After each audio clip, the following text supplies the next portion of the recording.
Туғандар, редко келіп қалады мұндай машиналар. 0-дон баштап айдаған адам редко келіп қалады да. 2018-ден бері айдайым дейді жамат. Базар жоқ. Полный родной детальда кен. Без ДТП, полностью родной детальда кен.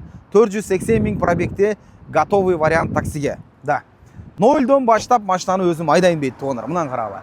2018 жылқы объемы 2 автомат, bir қол айдаған 830 000 де бағаны қойдық.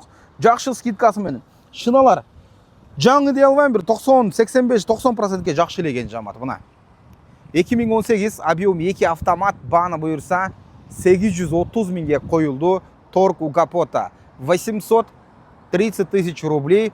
18 год, 2-литровый на автомате, ребята. Вот один человек ездил с нуля. Один собственник, можно сказать. На көрінулі тұрады, жамат кузовты көрсеңіздер, тап-таза да. Таза, идеал болып тұрады да, кузовчы. Алған адам өкінбейді ғой деймін. Колодкалар жаңа оқшайды да? Колодкалар жаңа көрініп тұрады да. Мына зазорларға шейін көрсеңіздер болады. Полный родной детальда кене. Мотор коробкаға жооп берем дейді. Пробег 480 болса дағы дейді. Жақсы екен бірақ машинасы көрініп тұрады. Тап-таза. Живой кузов екен да, реально. Живой кузов. 18 год. 2-литровый автомат. Цены мы озвучили 830 000 рублей. Мына жамат көргілөч. Чехолдор біраз ескеріп қалып тұр, понятное дело. Мультируль бар. Рульді әпшіпқа қылғанда, ошон үшін жақшы қаралған. Моторды қарала, четко жүріп тұрады жамат. Звук шықпайды мотордан.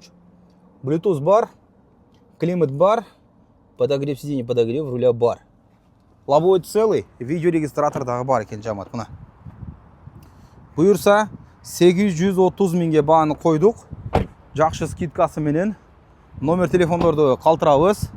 Чалып, байланышсаңыздар болады туғандар ушундай.